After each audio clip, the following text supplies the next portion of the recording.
Hi guys, ನಮಸ್ತೆ. Tech news episode 1126ಗೆ ಎಲ್ಲರಿಗೂ ಕೂಡ ಸ್ವಾಗತ.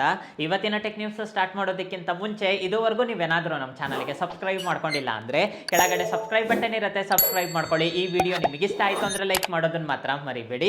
ಇವತ್ತಿನ ಟೆಕ್ ನ್ಯೂಸ್ ಆದರೆ ಸ್ಟಾರ್ಟ್ ಮಾಡೋಣಂತೆ. ಇವತ್ತಿನ ಟೆಕ್ ನ್ಯೂಸ್ ನೋಡ್ಕೊಂಡ್ರೆ ಮೊದಲ ನ್ಯೂಸ್ ಬಂದ್ಬಿಟ್ಟು ನಮಗೆ ರಿಯಲ್ಮಿ GT8 Pro ಈ ಒಂದು ಮೊಬೈಲ್ನ ನವೆಂಬರ್ 20ನೇ ತಾರೀಕು ಲಾಂಚ್ ಮಾಡ್ತಾರೆ ಅಂತ ಹೇಳ್ಬಿಟ್ಟು ಗೊತ್ತಾಗ್ತಾ ಇದೆ. ಇದು ಬಂದ್ಬಿಟ್ಟು ಕಂಪ್ಲೀಟ್ ಆಗಿ ಫ್ಲಾಗ್ಶಿಪ್ ಮೊಬೈಲ್ ಅಂತಾನೆ ಹೇಳ್ಬೋದು. ಸ್ನ್ಯಾಪ್ಡ್ರ್ಯಾಗನ್ 888 Gen 5 ಈ ಒಂದು ಚಿಪ್ಸೆಟ್ ಯೂಸ್ ಮಾಡ್ತಿದ್ದಾರೆ. ಈ ಸಲ ಈ ಮೊಬೈಲ್ ಅಲ್ಲಿ ಸ್ಪೆಷಲ್ ಏನು ಗೊತ್ತಾ, ನಿಮಗೆ ಕ್ಯಾಮ್ರಾ ಮಾಡ್ಯೂಲ್ಸ್ ಅಂತಾನೆ ಹೇಳ್ಬೋದು. ನೀವು ಕ್ಯಾಮ್ರಾ ಮಾಡ್ಯೂಲ್ಸ್ ನ ಚೇಂಜ್ ಮಾಡ್ಕೋಬಹುದು. ಸ್ಕ್ವೇರ್ ಬೇಕಾ, ಇಲ್ಲಾಂದ್ರೆ ನಿಮಗೆ ಸರ್ಕಲ್ ಬೇಕಾ, ಸೊ ಈ ರೀತಿಯಾಗಿ ಹಿಂದೆಗಡೆ ಮಾಡ್ಯೂಲ್ ಏನಿರುತ್ತಲ್ಲ ಅದನ್ನ ನೀವು ಇಂಟರ್ಚೇಂಜ್ ಆದ್ರೆ ಮಾಡ್ಕೋಬಹುದು. ಈ ಸಲ ಈ ಒಂದು ಕಾನ್ಸೆಪ್ಟ್ ಅಲ್ಲಿ ತರ್ತಿದ್ದಾರೆ. ಅದ್ರ ಜೊತೆಗೆ R1 ಚಿಪ್ ಕೂಡ ಇರುತ್ತೆ.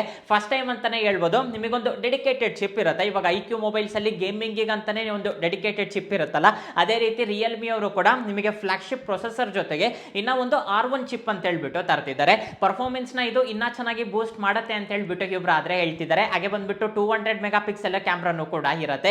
ಅದು ಕೂಡ ಪೆರಿಸ್ಕೋಪಿಕ್ ಅಂತಾನೆ ಹೇಳ್ಬೋದು. ಇದೊಂದು ನಿಮಗೆ ಹೈಲೈಟ್. 7000 mAh ಬ್ಯಾಟರಿಯಿಂದ ಈ ಒಂದು ಮೊಬೈಲ್ ಔಟ್ ಆಫ್ ಬಾಕ್ಸ್ ಆಗುತ್ತೆ. ಚೈನಾದಲ್ಲಿ ಈಗಾಗಲೇ ಲಾಂಚ್ ಮಾಡಿದ್ದಾರೆ, ಇವಾಗ ನಮ್ಮ ಇಂಡಿಯಾದಲ್ಲಿ ಲಾಂಚ್ ಮಾಡ್ತಿದ್ದಾರೆ. ರಿಯಲ್ಮಿ ಅವ್ರು ಏನ್ ಹೇಳ್ತಿದ್ದಾರೆ ಅಂದ್ರೆ, ಇಂಡಿಯಾದಲ್ಲೇ first mobile Snapdragon 888 Gen 5 chipset ಇಂದ ಬರ್ತಿರೋದು ಅಂತ ಹೇಳ್ಬಿಟ್ಟು ಹೇಳ್ತಿದ್ದಾರೆ. ಇವಾಗ ಐಕ್ಯೂನು ಕೂಡ ಕಾಂಪಿಟೇಷನ್ ಅಲ್ಲಿ ಇದೆ. ಐಕ್ಯೂ ಆಗ್ಲೇ ಅನೌನ್ಸ್ ಮಾಡಿದ್ದಾರೆ, ನವೆಂಬರ್ 26ನೇ ತಾರೀಕು ಲಾಂಚ್ ಮಾಡ್ತಿದ್ದಾರೆ. ಇವರು ಬಂದ್ಬಿಟ್ಟು ನವೆಂಬರ್ 20ಕ್ಕೆ ಲಾಂಚ್ ಮಾಡ್ತಾರೆ ಅಂತ ಹೇಳ್ಬಿಟ್ಟು ಗೊತ್ತಾಗ್ತಿದೆ. ಸೊ ನೋಡೋಣಂತೆ ಇವರಿಬ್ಬರಲ್ಲಿ ಫಸ್ಟ್ ಯಾರು ಲಾಂಚ್ ಮಾಡ್ತಾರೆ ಅಂತ. ನೆಕ್ಸ್ಟ್ ನ್ಯೂಸ್ ನೋಡ್ಕೊಂಡ್ರೆ ನಮಗೆ ಗೂಗಲ್ ಕಂಪ್ನಿಯವರು ಗೂಗಲ್ ಮ್ಯಾಪ್ಸ್ ಅಲ್ಲಿ ಒಂದು ಹೊಸ ಫೀಚರ್ ನ ಆಡ್ ಮಾಡ್ತಿದ್ದಾರೆ, ಪವರ್ ಸೇವಿಂಗ್ ಮೋಡ್ ಅಂತೇಳಿ. ಗೂಗಲ್ ಮ್ಯಾಪ್ಸ್ ಅಲ್ಲಿ ಪವರ್ ಸೇವಿಂಗ್ ಮೋಡ್ ಅದೇಂಗೆ ಬ್ರೋ ಅಂದ್ರೆ, ಇದು ತುಂಬಾ ಚೆನ್ನಾಗಿದೆ. ಐಡಿಯಾ ಮಾತ್ರ ಸೂಪರ್ ಅಂತಾನೆ ಹೇಳ್ಬೋದು. ಇವಾಗ ನಾರ್ಮಲ್ ಆಗಿ ತುಂಬಾ ಜನ ತುಂಬಾ ರೆಗ್ಯುಲರ್ ಆಗಿ ಗೂಗಲ್ ಮ್ಯಾಪ್ಸ್ ಯೂಸ್ ಮಾಡ್ತಿದ್ದಾರೆ ಅಂತ ಇಟ್ಕೊಳ್ಳಿ. ಇವಾಗ ಆಟೋ ಡ್ರೈವರ್ಸ್ ಆಗಿರ್ಬೋದು, ಇಲ್ಲಾಂದ್ರೆ ಕ್ಯಾಬ್ ಡ್ರೈವರ್ಸ್, ಸೊ ಇವರೆಲ್ಲರೂ ಕೂಡ ರೆಗ್ಯುಲರ್ ಆಗಿ ಇವಾಗ ಗೂಗಲ್ ಮ್ಯಾಪ್ಸ್ ಯೂಸ್ ಮಾಡ್ತಾನೆ ಇರ್ತಾರೆ. ಇವಾಗ ಬ್ಯಾಟ್ರಿ ಕಮ್ಮಿ ಆಯ್ತು ಅಂತ ಇಟ್ಕೊಳ್ಳಿ, ಒಂದು 20% ಬಂತು ಅಂದ್ರೆ ಮೊಬೈಲ್ ಆಟೋಮೆಟಿಕ್ ಆಗಿ ಪವರ್ ಸೇವಿಂಗ್ ಮೋಡಿಗೆ ಬರುತ್ತೆ. ಆದ್ರೆ ಗೂಗಲ್ ಮ್ಯಾಪ್ಸ್ ಏನಾಗುತ್ತೆ ಅಂದ್ರೆ ಅದು ಕೂಡ ಇದಕ್ಕೆ ಶಿಫ್ಟ್ ಆಗುತ್ತೆ, ಅಡಾಪ್ಟ್ ಆಗುತ್ತೆ. ಅಂದ್ರೆ ಕಂಪ್ಲೀಟ್ ಆಗಿ ನಿಮಗೆ ಬ್ಲಾಕ್ ಅಂಡ್ ವೈಟ್ ಆಗಿ ಟರ್ನ್ ಆಗುತ್ತೆ. ರೋಡ್ಸ್ ಆಗಿರ್ಬೋದು ಇದೆಲ್ಲನೂ ಕೂಡ ನಿಮಗೆ ಕಂಪ್ಲೀಟ್ ಆಗಿ ವಿಸಿಬಲ್ ಇರುತ್ತೆ. ಹಾಗೆ ಬಂದ್ಬಿಟ್ಟು ಚೆನ್ನಾಗಿ ವರ್ಕ್ ಆಗುತ್ತೆ. ನಿಮಗೆ ಅನೌನ್ಸ್ಮೆಂಟ್ ಅನ್ನೋದು ಕಂಪ್ಲೀಟ್ ಆಗಿ ಕಮ್ಮಿ ಆಗುತ್ತೆ. ಮುಂದೆ ಹೋಗ್ಬಿಟ್ಟು ರೈಟ್ ತಗೊಳ್ಳಿ, ಲೆಫ್ಟ್ ತಗೊಳ್ಳಿ ಅಂತ ಹೇಳ್ಬಿಟ್ಟು ಹೇಳ್ತಿರತ್ತಲ್ಲ, ಆ ಅನೌನ್ಸ್ಮೆಂಟ್ ಎಲ್ಲ ಆಫ್ ಆಗ್ಬಿಡುತ್ತೆ. ಹಾಗೆ ಬಂದ್ಬಿಟ್ಟು ಥೀಮ್ ಅನ್ನೋದು ಕಂಪ್ಲೀಟ್ ಆಗಿ ಬ್ಲಾಕ್ ಅಂಡ್ ವೈಟ್ ಗೆ ಶಿಫ್ಟ್ ಆಗುತ್ತೆ. ಇದರಿಂದ ಏನಾಗುತ್ತೆ ಅಂದ್ರೆ ನಿಮಗೆ ಬ್ಯಾಟ್ರಿ ಅನ್ನೋದು ಡಬಲ್ ಬರುತ್ತೆ. ಹಾಗೆ ಬಂದ್ಬಿಟ್ಟು ಗೂಗಲ್ ಮ್ಯಾಪ್ಸ್ ಕೂಡ ನೀವು ಆರಾಮಾಗಿ ಯೂಸ್ ಮಾಡಬಹುದು ಅಂತ ಹೇಳ್ಬಿಟ್ಟು ಗೂಗಲ್ ಅವರು ಹೇಳ್ತಿದ್ದಾರೆ. ಇದನ್ನ ಯಾವಾಗಿಂದ ಇಂಪ್ಲಿಮೆಂಟ್ ಮಾಡ್ತಾರೆ ಅಂತ ಗೊತ್ತಿಲ್ಲ. ಇವಾಗ ಅಟ್ ಪ್ರೆಸೆಂಟ್ ಬೀಟಾದಲ್ಲಿ ಟೆಸ್ಟ್ ಮಾಡ್ತಿದ್ದಾರೆ. ನೆಕ್ಸ್ಟ್ ನ್ಯೂಸ್ ನೋಡ್ಕೊಂಡ್ರೆ ನಮಗೆ ಎನ್ವಿಡಿಯಾ ಬ್ರ್ಯಾಂಡ್ ಎಲ್ಲರಿಗೂ ಕೂಡ ಗೊತ್ತಿರೋದೇ. ಈ ಕಂಪ್ನಿ ಗೊತ್ತಿಲ್ಲ ಅನ್ನೋರು ಕೂಡ ಯಾರು ಇರೋದಿಲ್ಲ. ಇವಾಗ ಈ ಕಂಪ್ನಿ ಬಂದ್ಬಿಟ್ಟು ಪ್ರಪಂಚದಲ್ಲೇ ಫಸ್ಟ್ ಕಂಪ್ನಿ $5 ಟ್ರಿಲಿಯನ್ ಅಂತಾನೆ ಹೇಳ್ಬೋದು. $5 ಟ್ರಿಲಿಯನ್ ಕಂಪ್ನಿ ಯಾವ್ದಾದ್ರು ಇದೆಯಾ ಅಂದ್ರೆ ಅದು ಎನ್ವಿಡಿಯಾನೇ. ಸೆಕೆಂಡ್ ಪ್ಲೇಸ್ ಅಲ್ಲಿ ನಿಮಗೆ ಆಪಲ್ ಇರುತ್ತೆ, $4 ಟ್ರಿಲಿಯನ್ ವರ್ಗೂ ಇರುತ್ತೆ. ಅದಾದ್ಮೇಲೆ ಮೈಕ್ರೋಸಾಫ್ಟ್ ಬರುತ್ತೆ, ಅದು ಕೂಡ ಹತ್ತತ್ರ $4 ಟ್ರಿಲಿಯನ್ ಆದ್ರೆ ಇದೆ. ಅದಾದ್ಮೇಲೆ ನಿಮಗೆ ಅಮೆಜಾನ್ ಇದೆ 2.4. ಹಾಗೆ ಬಂದ್ಬಿಟ್ಟು ಆಲ್ಫಾಬೆಟ್ ಅಂತ ಹೇಳ್ಬಿಟ್ಟು ಇದೆ, ಗೂಗಲ್ ಅವ್ರದ್ದೇ. ಇದು ಹತ್ತತ್ರ $3 ಟ್ರಿಲಿಯನ್ ವರ್ಗೂ ಆದ್ರೆ ಇದೆ. ಫಸ್ಟ್ ಆಪಲ್ ಇತ್ತು. ಇಡೀ ಪ್ರಪಂಚದಲ್ಲಿ ಯಾವ್ದಾದ್ರು ಒಂದು ಕಂಪ್ನಿ ಮೋಸ್ಟ್ ವ್ಯಾಲ್ಯೂಡ್ ಅಂದ್ರೆ ಅದು ಆಪಲ್ ಅಂತಾನೆ ಹೇಳ್ಬೋದು. $3 ಟ್ರಿಲಿಯನ್ ಇಂದ 4 ಕೂಡ ಬಂದ್ರು, ಆದ್ರೆ 5ಗೆ ರೀಚ್ ಆಗೋದಕ್ಕೆ ಆಗ್ತಾ ಇಲ್ಲ. ಎನ್ವಿಡಿಯಾ ಅವರು ನೋಡಿದ್ರೆ ಈಗಾಗಲೇ $5 ಟ್ರಿಲಿಯನ್ ಕಂಪ್ನಿ ಅಂತಾನೆ ಹೇಳ್ಬೋದು. 2 ವರ್ಷದಿಂದ ನೋಡಿ ಅವ್ರ ಗ್ರಾಫ್ ಹೆಂಗಿತ್ತು ಅಂತೇಳಿ. 2 ವರ್ಷದಿಂದ ನೋಡಿದ್ರೆ ಎನ್ವಿಡಿಯಾ ಮಾರ್ಕೆಟ್ ವ್ಯಾಲ್ಯೂ ಎಷ್ಟು ಗೊತ್ತಾ, $1 ಟ್ರಿಲಿಯನ್. 2 ವರ್ಷ ಆದ ತಕ್ಷಣ ನೋಡಿ $5 ಟ್ರಿಲಿಯನ್ ಆಗಿದೆ. ಇವರೇನ್ ಹೇಳ್ತಿದ್ದಾರೆ ಅಂದ್ರೆ, ಇವಾಗ ಅಟ್ ಪ್ರೆಸೆಂಟ್ ಏನ್ ಬೂಸ್ಟ್ ಆಗ್ತಿದೆ ಅಲ್ಲ, ಅದು ನಮಗೆ ತುಂಬಾನೇ ಅಡ್ವಾಂಟೇಜ್ ಆಯ್ತು. ಹಾಗೆ ಬಂದ್ಬಿಟ್ಟು ಅದರ ರಿಲೇಟೆಡ್ ಪ್ರಾಡಕ್ಟ್ CPU GPU ಇದನ್ನೆಲ್ಲಾನು ಕೂಡ ನಾವು ಲಾಂಚ್ ಮಾಡಿದೀವಿ. ನಾವಿಲ್ಲಿ ಪ್ರೊಡಕ್ಷನ್ ಮಾಡ್ತಾ ಇದೀವಿ, ಇಲ್ಲಿ ಸೋಲ್ಡ್ ಔಟ್ ಆಗ್ತಾ ಇದೆ. ಆ ಲೆವೆಲ್ ಅಲ್ಲಿ ಮಾರ್ಕೆಟ್ ಇದೆ ಅಂತ ಹೇಳ್ಬಿಟ್ಟು ಎನ್ವಿಡಿಯಾ ಅವರು ಹೇಳ್ತಿದ್ದಾರೆ. ನೀವೇನೇ ಒಂದು ಲ್ಯಾಪ್ಟಾಪ್ ತಗೊಳ್ಳಿ, ಏನೇ ಒಂದು CPU ನ ನೀವು ಬಿಲ್ಡ್ ಮಾಡಿಸ್ಬೇಕಂದ್ರೂ ಕೂಡ ನೀವು ಕಂಪ್ಲೀಟ್ ಆಗಿ ಒಳಗಡೆ ನೋಡಿ ಎನ್ವಿಡಿಯಾನೇ ಇರುತ್ತೆ. ಅಷ್ಟು ಪವರ್ಫುಲ್ ಅಂತಾನೆ ಹೇಳ್ಬೋದು. GPU ಎಲ್ಲ ತುಂಬಾ ಇದನ್ನೇ ತಗೊಂತಾ ಇರ್ತಾರೆ. ಇವಾಗ ನೋಡಿದ್ರೆ ಇಡೀ ಪ್ರಪಂಚದಲ್ಲೇ ಮೋಸ್ಟ್ ವ್ಯಾಲ್ಯೂಡ್ ಕಂಪ್ನಿ ಅಂದ್ರೆ ಅದು ಎನ್ವಿಡಿಯಾ ಅಂತಾನೆ ಹೇಳ್ಬೋದು. ನೆಕ್ಸ್ಟ್ ನ್ಯೂಸ್ ನೋಡ್ಕೊಂಡ್ರೆ ನಮಗೆ ಹರಿಯಾಣದಲ್ಲಿ ರೀಸೆಂಟ್ ಆಗಿ 19 ವರ್ಷದ ಹುಡುಗ, ಈ ಹುಡುಗನ ಹೆಸರು ಬಂದ್ಬಿಟ್ಟು ರಾಹುಲ್ ಅಂತೇಳಿ. ಈ ಹುಡುಗ ಸೂಸೈಡ್ ಮಾಡ್ಕೊಂಡು ಸತ್ತೋಗಿದ್ದಾನೆ. ಏನಕ್ಕೆ ಸೂಸೈಡ್ ಮಾಡ್ಕೊಂಡು ಸತ್ತೋಗಿದ್ದಾನೆ ಅಂತ ಕೇಳಿದ್ರೆ ನೀವೆಲ್ಲರೂ ಕೂಡ ಶಾಕ್ ಆಗ್ತೀರಾ. ಈ ಹುಡುಗಂಗೆ ಬಂದ್ಬಿಟ್ಟು ಬ್ಲಾಕ್ ಮೇಲ್ ಮಾಡೋದಕ್ಕಾದ್ರೆ ಸ್ಟಾರ್ಟ್ ಮಾಡಿದ್ದಾರೆ. ಒಂದು ಅನ್ನೌನ್ ನಂಬರ್ ಇಂದ ಮೆಸೇಜಸ್ ಆದ್ರೆ ಬರ್ತಾ ಇದೆ, ನನಗೆ ದುಡ್ಡು ಬೇಕು ಅಂತೇಳಿ. ನೀವು ನಾನು ಯಾಕೆ ದುಡ್ಡು ಕೊಡಬೇಕು ಅಂದ್ರೆ, ಇವ್ನು ನ್ಯೂಡ್ ಫೋಟೋಸ್ ಎಲ್ಲ ಅವರು ಸೆಂಡ್ ಮಾಡಿದ್ದಾರೆ. ಆ ನ್ಯೂಡ್ ಫೋಟೋಸ್ ಎಲ್ಲಿಂದ ಕಲೆಕ್ಟ್ ಮಾಡಿದಾರೋ, ಹಾಗೆ ಬಂದ್ಬಿಟ್ಟು ತುಂಬಾ ಮಟ್ಟಿಗೆ AI ಜನರೇಟೆಡ್ ಇದೆ. ಆ ಒಂದು ಫೋಟೋಸ್ನ ಇವನಿಗೆ ಶೇರ್ ಮಾಡ್ತಾ ಮಾಡ್ತಿದ್ದಾರೆ, ನೀನೇನಾದ್ರೂ ದುಡ್ಡು ಕೊಡ್ಲಿಲ್ಲ ಅಂದ್ರೆ ಈ ಫೋಟೋಸ್ನ ನಾನು ಸೋಷಿಯಲ್ ಮೀಡಿಯಾದಲ್ಲಿ ಅಪ್ಲೋಡ್ ಮಾಡ್ತೀನಿ ಅಂತೇಳಿ. ಇವನ್ ಕೈಯಲ್ಲಿ ಎಷ್ಟು ದುಡ್ಡು ಕೊಡೋದಕ್ಕಾಗುತ್ತೋ ಅಷ್ಟು ದುಡ್ಡು ಕೊಟ್ಟಿದ್ದಾನೆ. ಆಮೇಲೆ ಒಂದ್ ಸ್ವಲ್ಪ ದಿನ ಆಗಿದ್ದಾದ್ಮೇಲೆ ಏನ್ ಮಾಡಿದ್ದಾರೆ ಅಂದ್ರೆ ಅವ್ರ ಮನೆಯಲ್ಲಿ ಇನ್ನ ಇಬ್ರು ಹೆಣ್ಮಕ್ಳಾದ್ರೆ ಇದಾರೆ, ಇವನಿಗೆ ಸಿಸ್ಟರ್ಸ್ ಅಂತಾನೆ ಹೇಳ್ಬೋದು.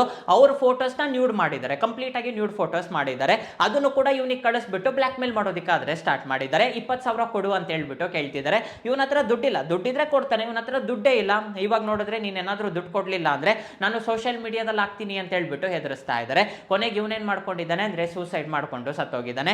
ಆಮೇಲೆ ಅವ್ನ ಮೊಬೈಲ್ ತಗೊಂಡು ಕಂಪ್ಲೀಟ್ ಆಗಿ ಇನ್ವೆಸ್ಟಿಗೇಷನ್ ಮಾಡಿದಾಗ ಗೊತ್ತಾಗಿರೋದೇನು ಅಂದ್ರೆ ಈ ಬ್ಲಾಕ್ ಮೇಲ್ ಮಾಡಿರೋದು ಬೇರೆ ಯಾರು ಕೂಡ ಅಲ್ಲ, ಅವ್ರ ಫ್ರೆಂಡ್. ಡೈಲಿ ಅವನ ಜೊತೆ ಏನಿರ್ತಾನೋ ಆ ಫ್ರೆಂಡೇ ಇವನನ್ನ ಬ್ಲಾಕ್ ಮೇಲ್ ಮಾಡಿದ್ದಾನೆ. ಹೆಸರು ಬಂದ್ಬಿಟ್ಟು ಸಾಹಿಲ್ ಅಂತೇಳಿ. ಇವನಿಗೆ ಈ ಫೋಟೋಸ್ ಎಲ್ಲ ಹೆಂಗ್ ಸಿಕ್ತು ಅಂದ್ರೆ ಇವಾಗ ಏನು ಈಗ ಫ್ರೆಂಡ್ಸ್ ಇದ್ದಾಗ ನೀವು ನಿಮಿಷ ಇಟ್ಕೊಳ್ಳೋ ಮೊಬೈಲ್ ಅಂತ ಹೇಳ್ಬಿಟ್ಟು ನಾವೇನಾದ್ರೂ ಹೊರಗೆ ಹೋಗ್ತೀವಲ್ಲ, ಆ ತರ ರೀಸೆಂಟ್ ಆಗಿ ಇವನ್ ಮೊಬೈಲ್ ಅವ್ನಿಗೆ ಕೊಟ್ಬಿಟ್ಟು ಹೋಗಿದ್ದಾನೆ. ಒಂದು 5 ನಿಮಿಷ ಕೊಟ್ಟಿದ್ದಾನೆ ಅಷ್ಟೇ. ಇವನೇನ್ ಮಾಡಿದ್ದಾನೆ ಅಂದ್ರೆ ಇವನ್ ಫೋಟೋಸ್, ಅವ್ರ ಸಿಸ್ಟರ್ ಫೋಟೋಸ್ ಅದನ್ನೆಲ್ಲಾನು ಕೂಡ ಕಳಿಸ್ಕೊಂಡಿದ್ದಾನೆ. ಆ ಒಂದು ಫೋಟೋಸ್ ನ ಕಂಪ್ಲೀಟ್ ಆಗಿ ನ್ಯೂಡ್ ಫೋಟೋಸ್ ಆಗಿ ಏನ ಯೂಸ್ ಮಾಡ್ಕೊಂಡು ಜನರೇಟ್ ಮಾಡಿದ್ದಾನೆ. ಆ ಫೋಟೋಸ್ ಇವನಿಗೆ ಕೊಟ್ಬಿಟ್ಟು ಇವನಿಗೆ ಬ್ಲಾಕ್ ಮೇಲ್ ಆದ್ರೆ ಮಾಡಿದ್ದಾನೆ. ಯಾವತ್ತೇ ಆಗ್ಲಿ ನಿಮ್ ಪರ್ಸನಲ್ ಫೋನ್ ಯಾರಿಗೂ ಕೂಡ ಕೊಡಬೇಡಿ. ನಿಮ್ ಪರ್ಸನಲ್ ಫೋನ್ ನಿಮ್ಮ ಹತ್ರನೇ ಇರಬೇಕು, ಯಾರಿಗೂ ಕೂಡ ಕೊಡೋದಕ್ಕಾದ್ರೆ ಹೋಗ್ಬೇಡಿ. ನೀವೇನಾದ್ರೂ ಕೊಟ್ಟಿದ್ದೀರಾ ಅಂದ್ರೆ ಈ ತರ ಮಿಸ್ಯೂಸ್ ಮಾಡ್ಕೊಳೋರು ಕೂಡ ಇರ್ತಾರೆ. ನೆಕ್ಸ್ಟ್ ನ್ಯೂಸ್ ನೋಡ್ಕೊಂಡ್ರೆ ಟೆಲಿಕಾಂ ಆಪರೇಟರ್ಸ್ ಒಂದು ಬಿಗ್ ಶಾಕ್ ಆದ್ರೆ ಕೊಟ್ಟಿದ್ದಾರೆ. ಜಿಯೋ, ಏರ್ಟೆಲ್, ವೊಡಾಫೋನ್ ಐಡಿಯಾ ಈ ಒಂದು ಸಿಮ್ ಯೂಸ್ ಮಾಡ್ತಾ ಇದ್ರೆ ಎಲ್ಲರಿಗೂ ಕೂಡ ಬ್ಯಾಡ್ ನ್ಯೂಸ್ ಅಂತಾನೆ ಹೇಳ್ಬೋದು. ರೀಸನ್ ಏನು ಅಂದ್ರೆ ಇವಾಗ ಬರ್ತಾ ಇರೋ ರಿಪೋರ್ಟ್ಸ್ ಪ್ರಕಾರ ನೋಡ್ಕೊಂಡ್ರೆ ಡಿಸೆಂಬರ್ 1ನೇ ತಾರೀಕಿಂದ ಇವಾಗ ನಮಗೆ ಟ್ಯಾರಿಫ್ಸ್ ಏನಿದೆಲ್ಲ, ರೀಚಾರ್ಜ್ ಪ್ಲಾನ್ಸ್ ಏನಿದೆಲ್ಲ 10 to 12% ಪ್ರೈಸ್ ಅನ್ನೋದು ಹೈಕ್ ಆಗುತ್ತೆ ಅಂತ ಹೇಳ್ಬಿಟ್ಟು ಗೊತ್ತಾಗ್ತಿದೆ. ಇವಾಗಿರೋ ಪ್ರೈಸ್ಗೆ ಇನ್ನೊಂದು 10% ಜಾಸ್ತಿ ಆದ್ರೆ ಆಗತ್ತೆ. ಇವಾಗಲೇ ತುಂಬಾ ಇದೆ ಅಂತಾನೆ ಹೇಳ್ಬೋದು. ಫಸ್ಟಿಗೆಲ್ಲ ನೋಡ್ಕೊಂಡ್ರೆ 3 months ಪ್ಲಾನ್ 700-600ಗೆ ಬಂದ್ಬಿಡ್ತಿತ್ತು. ಇವಾಗ ಹತ್ತತ್ರ 900 ವರೆಗೂ ಬಂದಿದೆ. ಇನ್ನ 10% ಅಂದ್ರೆ 1000 ದಾಟತ್ತೆ. 3 ತಿಂಗಳಿಗೆ ಒಂದ್ಸಲ ನಾವು 1000 ರೂಪಾಯಿ ರೀಚಾರ್ಜ್ ಆದ್ರೆ ಮಾಡಿಸ್ಬೇಕಾಗತ್ತೆ. BSNL ಅವರಂತೂ ನಿಮಗೆ ಯಾವುದೇ ಕಾರಣಕ್ಕೂ ಕೂಡ ಜಾಸ್ತಿ ಮಾಡೋದಿಲ್ಲ, ಇನ್ನ ಕಮ್ಮಿ ಮಾಡಿದ್ರು ಕೂಡ ಮಾಡ್ತಾರಾಗ್ಲಿ. ಇವಾಗ ಅಟ್ ಪ್ರೆಸೆಂಟ್ ನೋಡ್ಕೊಂಡ್ರೆ ಜಿಯೋ, ಏರ್ಟೆಲ್, ವೊಡಾಫೋನ್ ಐಡಿಯಾ ಇವ್ರು ಮೂವರು ಕೂಡ ಪ್ಲಾನ್ ಅಲ್ಲಿ ಇದ್ದಾರೆ. 2026 ಸ್ಟಾರ್ಟ್ ಆಗೋದಕ್ಕಿಂತ ಮುಂಚೆನೆ ಈ ಒಂದು ಪ್ರೈಸಸ್ ಅನ್ನೋದು ಹೈಕ್ ಆಗತ್ತೆ ಅಂತ ಹೇಳ್ಬಿಟ್ಟು ರಿಪೋರ್ಟ್ಸ್ ಆದ್ರೆ ಬರ್ತಾ ಇದೆ. ಸೊ ನೋಡೋಣಂತೆ ಏನಾಗುತ್ತೆ ಅಂತ. ನೆಕ್ಸ್ಟ್ ನ್ಯೂಸ್ ನೋಡ್ಕೊಂಡ್ರೆ ನಮಗೆ ಆಪಲ್ ಇಂದ ಆಪಲ್ ವಾಚಸ್ ನ ಯೂಸ್ ಮಾಡ್ತಿದ್ದೀರಾ ಹಾಗಾದ್ರೆ ಒಂದು ಗುಡ್ ನ್ಯೂಸ್. ಅತಿ ಶೀಘ್ರದಲ್ಲಿ ಆಪಲ್ ವಾಚಸ್ ಗೆ ವಾಟ್ಸ್ಆಪ್ ಆಪ್ ಆದ್ರೆ ಬರ್ತಾ ಇದೆ. ರೀಸೆಂಟ್ ಆಗಿ ನೋಡಿದ್ರೆ ಐಪ್ಯಾಡ್ಸ್ ಗೆ ತಂದ್ರು. ಐಪ್ಯಾಡ್ಸ್ ಗೆ ಇಷ್ಟು ವರ್ಷ ವಾಟ್ಸ್ಆಪ್ ಆಪ್ ಇರಲಿಲ್ಲ, ಡೆಡಿಕೇಟೆಡ್ ಅಪ್ಲಿಕೇಶನ್ ಇರಲಿಲ್ಲ. ರೀಸೆಂಟ್ ಆಗಿ ತಂದ್ರು.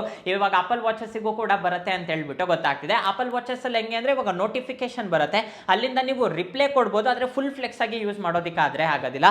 ಇವಾಗ ಡೆಡಿಕೇಟೆಡ್ ಆಗಿ ಆಪಲ್ ವಾಚಿಗಂತಾನೆ ಅಪ್ಲಿಕೇಶನ್ ಬರ್ತಿದೆ ಅಂತ ಹೇಳ್ಬಿಟ್ಟು ಗೊತ್ತಾಗ್ತಿದೆ.